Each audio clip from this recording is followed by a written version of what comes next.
Sahabat jejak waktu Muslim, bayangkan sebuah pasukan besar yang diam dalam senyap. Tak satu pun dari mereka bergerak. Tapi setiap langkah, setiap pandangan, dan setiap napas sudah diatur dalam keharmonisan yang sempurna. Di sanalah rahasia kekuatan sejati. Bukan pada jumlah pasukan, bukan pada kerasnya suara perang, tetapi pada pengelolaan energi yang tenang dan terarah. Sun Tzu dalam bab kelima, The Art of War, sebagaimana diterjemahkan oleh Lionel Gaius di Project Gutenberg, menulis, "The control of a large force is the same principle as the control of a few men. It is merely a question of dividing up their numbers." Mengatur pasukan besar sama prinsipnya dengan mengatur pasukan kecil, hanya soal bagaimana membagi dan mengarahkan energi mereka. Sahabat jejak waktu Muslim, kehidupan manusia juga seperti itu. Kita memiliki waktu, tenaga, dan pikiran yang terbatas. Tapi ketika semuanya diarahkan pada tujuan yang suci, pada niat yang lurus, karena Allah Subhanahu wa Ta'ala, maka segala keterbatasan berubah menjadi kekuatan yang tak terbatas. Samuel B. Griffith dalam terjemahan Oxford University Press menjelaskan bahwa bab energi mengajarkan keseimbangan antara kekuatan dan arah.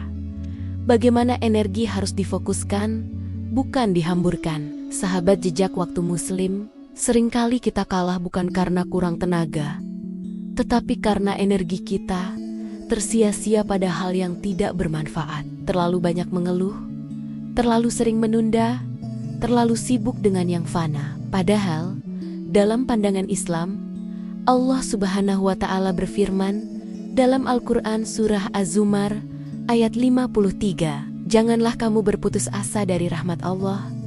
Sesungguhnya Allah mengampuni dosa-dosa semuanya." Ayat ini mengajarkan bahwa energi terbesar dalam hidup bukanlah kekuatan fisik, tetapi kekuatan harapan dan iman yang tidak pernah padam. Dalam versi Marxist Internet Archive, Sun Tzu menulis, "Energy may be likened to the bending of a crossbow, decision to the releasing of a trigger." Energi diibaratkan seperti busur panah yang ditarik, dan keputusan adalah saat tali itu dilepaskan. Artinya, kita harus menyiapkan diri dengan tenang, menahan dengan sabar, lalu bertindak dengan keyakinan. Sahabat jejak waktu Muslim, kita tidak boleh terburu-buru, karena tindakan tanpa kesiapan adalah sebab kekalahan. Namun kita juga tidak boleh diam terus, karena kesiapan tanpa keberanian hanyalah angan kosong. Keseimbangan antara persiapan dan keputusan itulah yang disebut hikmah, kebijaksanaan yang lahir dari hati yang mengenal Tuhannya. Sun Tzu mengajarkan tentang dua jenis energi, yang tampak dan yang tersembunyi. Ia menulis, "In battle, there are not more than two methods of attack, the direct and the indirect. Yet these two in combination give rise to an endless series of maneuvers."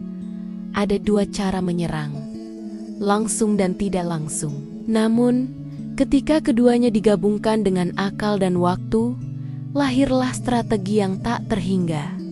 Sahabat jejak waktu Muslim, dalam kehidupan ini ada pula dua jenis tenaga, tenaga lahir dan tenaga batin. Tenaga lahir digunakan untuk berusaha, tenaga batin digunakan untuk berdoa.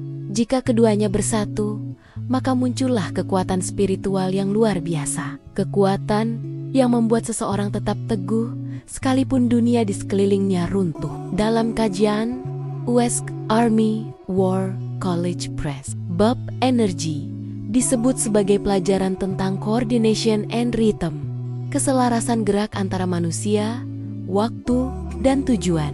Sun Tzu menulis, "In all fighting, the direct method may be used for joining battle, but indirect methods will be needed in order to secure victory." Artinya, cara langsung digunakan untuk menghadapi masalah, tetapi cara tak langsung dibutuhkan untuk meraih kemenangan.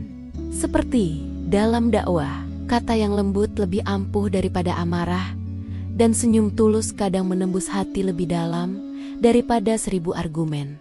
Sahabat jejak waktu Muslim, bukankah Allah Subhanahu wa Ta'ala juga menuntun kita untuk mengatur energi dengan bijak? Dalam Al-Quran Surah Al-Mulk ayat 2, Allah berfirman, "Dialah yang menciptakan mati dan hidup untuk menguji kamu. Siapa di antara kamu yang lebih baik amalnya?"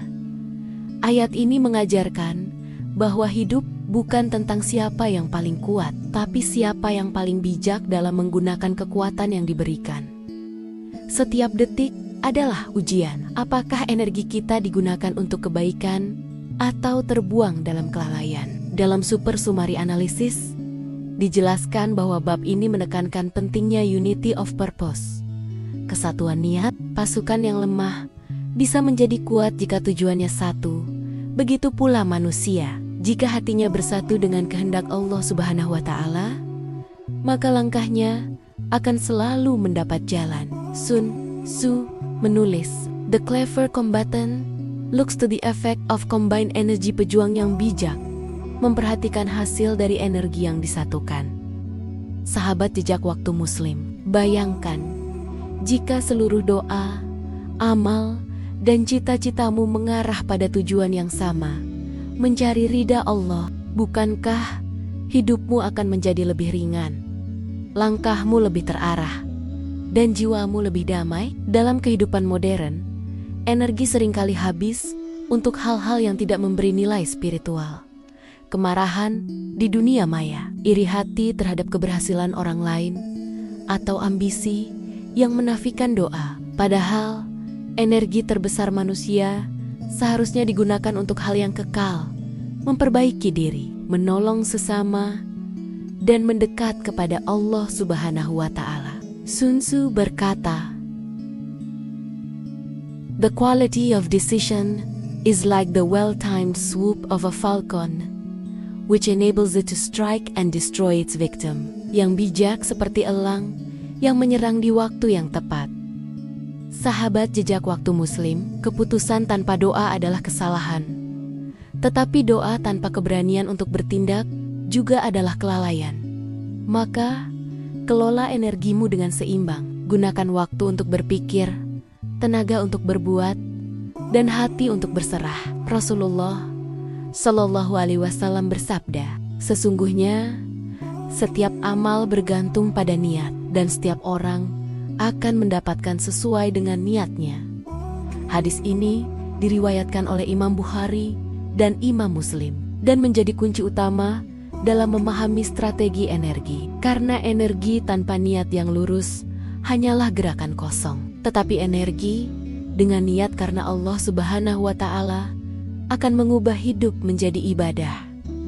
Sahabat jejak waktu Muslim, pelajaran besar dari bab energi ini adalah keseimbangan antara kesiapan dan tindakan, antara niat dan kerja, antara iman dan perjuangan. Sun Tzu menulis di akhir bagian ini, "Thus it is that in war, the victorious strategist only seeks battle after the victory has been won, whereas he who is destined to defeat first fights and afterwards looks for victory." Artinya, orang yang bijak hanya akan bertarung setelah kemenangan sudah dipastikan oleh perencanaan dan kesiapan. Sedangkan orang yang tergesa-gesa berperang dulu, baru mencari kemenangan. Betapa indahnya bila strategi ini diterapkan dalam kehidupan beriman. Kita mempersiapkan hati sebelum berbicara, menata niat sebelum bertindak, dan menguatkan iman sebelum melangkah. Karena orang beriman selalu yakin bahwa Allah Subhanahu wa Ta'ala telah menyiapkan kemenangan bagi mereka yang sabar dan berserah. Maka, kelolalah energimu dengan doa, bukan dengan amarah. Gunakan kekuatanmu untuk mencintai, bukan untuk membenci. Gunakan waktumu untuk menanam kebaikan, bukan untuk menyesali masa lalu.